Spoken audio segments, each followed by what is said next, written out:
Yo! What's up? Eto, labas naman tayo with another content.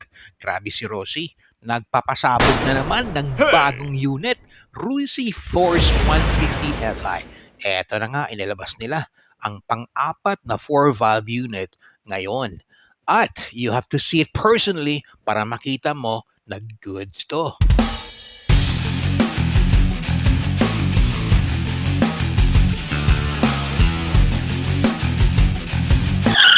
Yo! Kumusta po tayo lahat? Sana okay tayo.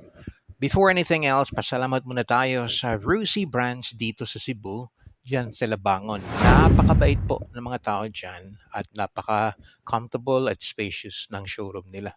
Meron na po silang Rusi Force 150 Fi doon. At eto na nga, excited na excited ako. Nabigyan ito ng isang mabilis na review. Ang bagong Rusi Force 150 Fi Maxi Scoot.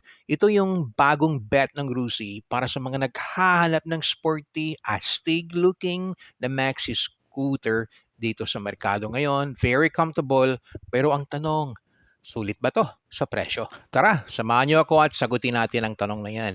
Simulan na natin. At first up is specs sa features, ang engine.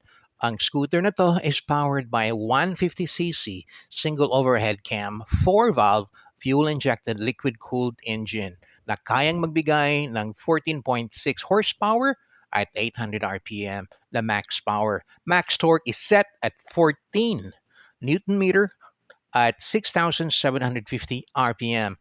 Compression ratio is 11:1. Medyo mainit siya. That makes sense na liquid gold to. Ang body nito medyo bulky wide. Kasi nga, maxi scooter talaga ang datingan nito. Dry weight is set at 143 kg. Medyo may kabigatan but you'll get used to it. Ground clearance is 140 mm.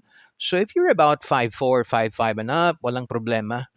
Kayang-kaya mo ang motorsiklo na to. Sa braking system naman, ang motor na to is supported by a CBR or combination braking system with a 7-30 split.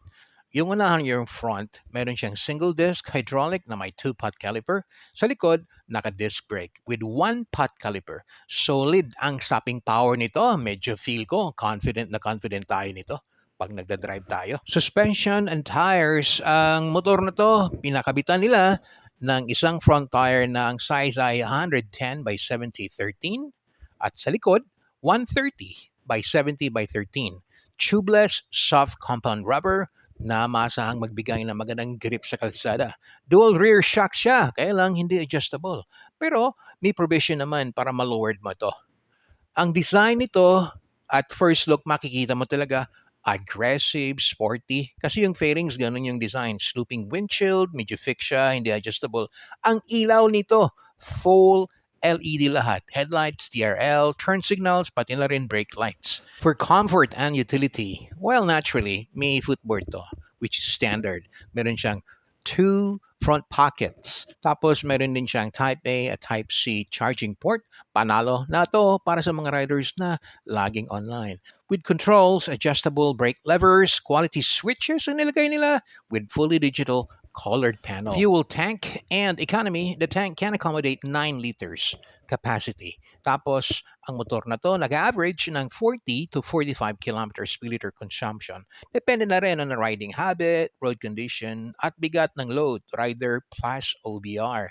Safety, may side stand, kill switch, anti-slip camelback seat, at may metal grab bar. Oh, eto na tayo. Pag-usapan natin ang mga good points ng scooter na to. Unang-una, aggressive maxi scooter look, premium na premium ang dating. Full LED lighting system na talagang maliwanag kahit gabi. Charging ports available. Meron siyang Type A, Type C. Bihira lang to sa mga ibang scooters. Practical sa long rides. Tapos meron din siyang digital color display panel which gives you a more modern feel and easy to read, lalo na sa gabi. Fuel efficiency, nasa 40 to 45 km per liter, which is about average for FI engines. Side stand kill switch for safety, comfortable, anti-slip seat at may metal grab bar para sa angkas mo. Tapos, meron siyang decent power at torque for a 150cc scooter. Kaya kahit medyo mabigat, kaya pa rin itong humatak. Nice! Pag-usapan naman natin ang mga bagay na hindi natin nagustuhan. Unang-una, non-adjustable windshield. Dagdag sana ang points na to kung adjustable. Pangalawa, dual shocks hindi adjustable. Medyo very limited lang pag gusto mong i-tune up para sa bigat o comfort. No kickstart, kaya careful tayo sa pag-manage ng battery natin.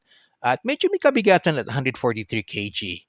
Baka medyo mabigat to para sa mga baguhang riders. Oh, ito na ang presyo. 110,000 pesos pat cash pat. Pwede naman kukuning hulugan. Mag-down ka lang ng 10,000 pesos at mamili ka ng plans mo. So, ano yung final verdict natin sa motor na to? Personally, kung trip mo ang maxi scooter look pero budget-friendly, this Rusi Force 150 Fi is definitely sulit. May mga kompromiso sa adjustability at weight, pero sa presyo at features na dala niya, lalo na Fi, liquid-cooled digital panel, LED set at charging ports, sulit na sulit yon sa daily commute at weekend long rides. So, kung hanap mo ay stylish, practical at fuel-efficient na maxi scoot na hindi gaano masyadong mabigat sa bulsa, yes, worth it na kunin mo na ang Risi Force 150 Fi. Para sa mga gustong mag-level up ng galing sa under bonus standard scooter, eto na yon. Well, salamat po sa panonood. Kita ulit tayo sa susunod na content. Bye!